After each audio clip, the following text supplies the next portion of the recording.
નમસ્કાર, કેમ છો બધા? તમારું મારી ચેનલ કેડીએન એજ્યુકેશનમાં હાર્દિક સ્વાગત છે. જો તમે મારી ચેનલમાં નવા હો તો મારી ચેનલને સબસ્ક્રાઈબ કરવાનું ભૂલશો નહીં.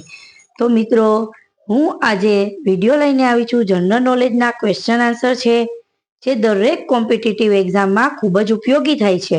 જીપીએસસી, યુપીએસસી દરેકે દરેક ટેટ, ટાટ પોસ્ટની એક્ઝામ છે, ગુજરાત ગૌણ સેવા પસંદગી મંડળ છે, દરેકે દરેક એક્ઝામમાં જનરલ નોલેજ પૂછાય જ છે. એટલા માટે મારો આ વિડીયો પૂરેપૂરું જોવાનું ચૂકશો નહીં. તો મિત્રો, ચાલો આપણે આજે શરૂ કરીએ છીએ આજનો વિડીયો. તો આજના વિડીયોમાં પહેલો પ્રશ્ન છે જનરલ નોલેજનો, તે છે સામાન્ય રીતે તાલુકા પંચાયતની સભ્ય સંખ્યા કેટલી હોય છે? સામાન્ય રીતે તાલુકા પંચાયતની સભ્ય સંખ્યા તો કે 16 થી 32 સભ્યો હોય છે. રાજ્ય સરકારના નવા ઠરાવ મુજબ છે જે 16 થી 32 સભ્યોની સંખ્યા હોય છે. પછીનો પ્રશ્ન છે બોલ લોક પુરસ્કાર કયા ક્ષેત્ર માટે અપાય છે? તો બોલ લોક પુરસ્કાર છે તે કૃષિ વૈજ્ઞાનિક ક્ષેત્રે અપાય છે. પછી ત્રીજો પ્રશ્ન છે ગુજરાતનો સૌથી મોટો પુલ કયો છે? તો ગુજરાતનો સૌથી મોટો પુલ છે તે ગોલ્ડન બ્રિજ છે જે ભરૂચમાં આવેલો છે. પછીનો પ્રશ્ન છે જે ગુજરાતનો સૌથી ઊંચો પર્વત કયો છે? તો ગિરનાર, જુનાગઢ. પછી છે કોપાલાની ખાડી કઈ નદી પર આવેલી છે? તો કોપાલાની ખાડી છે તે સાબરમતી નદી કિનારે આવેલી છે. પછી છે અંધ માણસ છાપેલું પુસ્તક વાંચી શકે તેવું સાધન કયું? તો કે ઓપ્ટોફોન. ઓપ્ટોફોનથી અંધ માણસ છે જે છાપેલું પુસ્તક વાંચી શકે છે. પછીનો પ્રશ્ન છે કાલિદાસ પુરસ્કાર કયા ક્ષેત્ર માટે અપાય છે? તો કાલિદાસ પુરસ્કાર છે તે નાટ્ય ક્ષેત્રે આપવામાં આવે છે. કાલિદાસ છે તે નાટ્ય ક્ષેત્રમાં ખૂબ જાણીતા હતા, એટલે કાલિદાસ પુરસ્કાર તે નાટ્ય ક્ષેત્રમાં આપવામાં આવે છે. પછીનો પ્રશ્ન છે હડકવાના રસીના શોધક કોણ છે? હડકવાની રસીના શોધક છે લુઈ પાશ્ચર. પછીનો પ્રશ્ન છે મોહમ્મદ ગઝનીએ કોના સમયમાં સોમનાથ લૂંટ્યું હતું?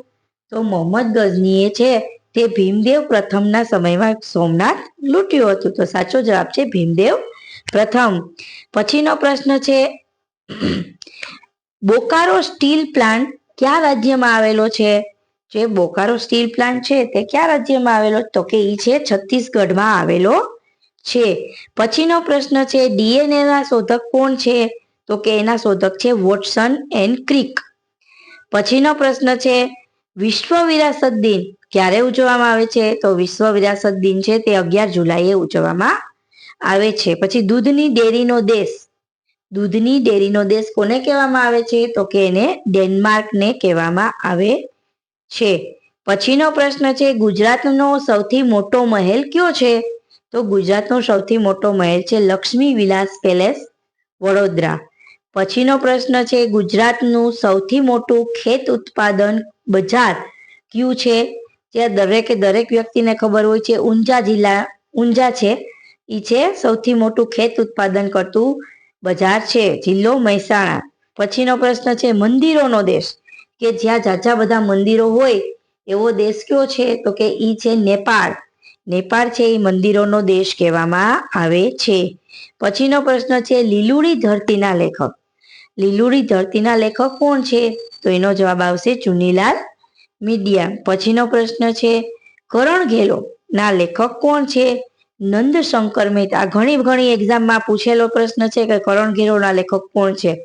આ પ્રશ્ન પૂછાય છે ઘણી બધી એક્ઝામમાં. તો એનો જવાબ છે નંદશંકર મહેતા. પછીનો પ્રશ્ન છે વિશ્વમાં સૌથી લાંબી સરહદ ધરાવતો દેશ. તો એનો જવાબ આવશે કેનેડા. કેનેડા છે તે સૌથી લાંબી સરહદ ધરાવે છે. પછીનો પ્રશ્ન છે મૈત્રક વંશનો છેલ્લો રાજા કોણ હતું? તો કે શિલાદિત્ય સાતમો. પછીનો પ્રશ્ન છે મુનસર તળાવ. જે મુનસર તળાવ છે એ ક્યાં આવેલું છે? તો મુનસર તળાવ છે તે વિરામ ગામમાં આવેલું છે. પછીનો પ્રશ્ન છે ગુજરાતનો સૌથી મોટો મેળો કયો છે? તો ગુજરાતનો સૌથી મોટો મેળો છે તે ઓઠાનો મેળો છે. પછીનો પ્રશ્ન છે આજવા તળાવ ક્યાં આવેલું છે? આજવા તળાવ છે તે વડોદરામાં આવેલું છે. પછીનો પ્રશ્ન છે ડાંગનું વડું મથક કયું છે? તો ડાંગનું વડું મથક છે આહવા. પછીનો પ્રશ્ન છે ગુજરાતમાં ચાવડા વંશ પછી કોનું શાસન આવ્યું? તો ગુજરાતમાં ચાવડા વંશ પછી સોલંકી વંશનું શાસન આવ્યું છે. પછીનો પ્રશ્ન છે, પોંગલ કયા રાજ્યનો મુખ્ય તહેવાર છે? પોંગલ છે તે તમિલનાડુનો મુખ્ય તહેવાર છે. પછીનો પ્રશ્ન છે, ગુજરાતમાં મધ્યાહન ભોજન યોજના કોણે શરૂ કરી હતી? તો ગુજરાતમાં મધ્યાહન ભોજનની શરૂઆત માધવસિંહ સોલંકીએ 1984માં કરી હતી. પછીનો પ્રશ્ન છે, ગણગોર કયા રાજ્યનો મુખ્ય તહેવાર છે? તો એનો જવાબ છે રાજસ્થાન. પછીનો પ્રશ્ન છે, ઓણમ. ઓણમ છે કયા રાજ્યનો મુખ્ય તહેવાર છે? તો ઓણમ છે તે કેરળ રાજ્યનો મુખ્ય તહેવાર છે. પછીનો પ્રશ્ન છે, ભગવાન મહાવીર અભયારણ્ય કયા રાજ્યમાં આવેલું છે? તો ઈ છે મહાવીર અભયારણ્ય, ઈ ગોવામાં આવેલું છે. પછીનો પ્રશ્ન છે, દૂધસાગર ધોધ કયા રાજ્યમાં આવેલો છે? તો દૂધસાગર ધોધ છે તે ગોવામાં આવેલો છે. પછીનો પ્રશ્ન છે, પાટણની સ્થાપના કયા વર્ષમાં થઈ હતી? તો પાટણની સ્થાપના છે તે ઈસવીસન 746માં થઈ હતી. પછીનો પ્રશ્ન છે, ગોવાને કયા વર્ષમાં રાજ્યનો દરજ્જો મળ્યો? તો એનો જવાબ આવશે ગોવાને 1961માં રાજ્યનો દરજ્જો મળ્યો. પછીનો પ્રશ્ન છે, ભરતનાટ્યમ કયા રાજ્યનું નૃત્ય છે? તો ભરતનાટ્યમ છે તે તમિલનાડુ રાજ્યનું નૃત્ય છે. પછીનો પ્રશ્ન છે, ફિલિપાઇન્સની રાજધાની કઈ છે? તો ફિલિપાઇન્સની રાજધાની મનીલા છે. પછીનો પ્રશ્ન છે, માતૃભાષામાં વહીવટ કરનાર મુખ્યમંત્રી કોણ હતા? તો બાબુભાઈ જસભાઈ પટેલ છે તે માતૃભાષામાં વહીવટ કરનાર મુખ્યમંત્રી હતા. પછીનો પ્રશ્ન છે, સ્થાનિક સ્વરાજના પિતા તરીકે કોણ ઓળખાય છે? સ્થાનિક સ્વરાજના પિતા તરીકે લોર્ડ રિપનને ઓળખાય છે. પછીનો પ્રશ્ન છે, પંચાયતી રાજ દિવસ ક્યારે મનાવવામાં આવે છે? તો એનો જવાબ આવશે 24 એપ્રિલ. પછીનો પ્રશ્ન છે, ટેમ્પલટન પુરસ્કાર કયા ક્ષેત્રમાં આપવામાં આવે છે? તો તેનો જવાબ આવશે ધર્મ માટે તે પુરસ્કાર આપવામાં આવે છે. પછીનો પ્રશ્ન છે, મહાત્મા ગાંધીજીનો ભારતમાં પ્રથમ સત્યાગ્રહ કયો છે?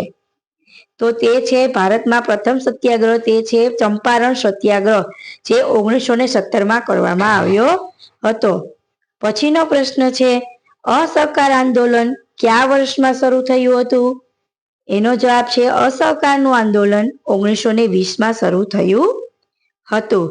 પછીનો પ્રશ્ન છે, જિલ્લા પંચાયતની સભ્ય સંખ્યા કેટલી હોય છે?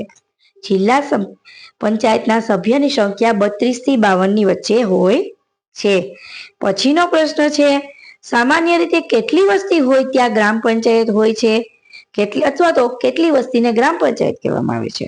તો એનો જવાબ આવશે 25,000 થી ઓછી. 25,000 થી જ્યાં ઓછી વસ્તી હોય તેને ગ્રામ પંચાયત ત્યાં હોય છે. પછીનો પ્રશ્ન છે, નગરપાલિકા માટે કેટલી વસ્તી હોવી જરૂરી છે? તો નગરપાલિકા માટે 25,000 થી 3 લાખ સુધીની વસ્તી હોવી જરૂરી છે. નગરપાલિકા માટે 25,000 થી ઉપર હોવી જોઈએ. પછીનો પ્રશ્ન છે, બોરસદ સત્યાગ્રહ ક્યારે થયો હતો? તો બોરસદ સત્યાગ્રહ છે તે 1923માં થયો હતો. પછીનો પ્રશ્ન છે, બારડોલી સત્યાગ્રહ ક્યારે થયો હતો? તો બારડોલી સત્યાગ્રહ છે તે 1928માં થયો હતો. પછીનો પ્રશ્ન છે, ચમેલી દેવી પુરસ્કાર કયા ક્ષેત્ર માટે અપાય છે? તો ચમેલી દેવી પુરસ્કાર છે તે પત્રકારત્વ માટે આપવામાં આવે છે. પછી ઉપનામ આપો ભારતનો ન્યૂટન તો તે છે બ્રહ્મગુપ્ત. પછી છે વીજળીના કડાકાની ભૂમિ, તો વીજળીના કડાકાની ભૂમિ છે તે ભૂતાન છે. તો મિત્રો, તમને જો મારો આ વિડીયો ગમ્યો હોય જનરલ નોલેજને લગતો, તો મારી ચેનલને લાઈક કરજો, શેર કરજો, સબસ્ક્રાઈબ જરૂરથી કરજો મિત્રો. Thank you.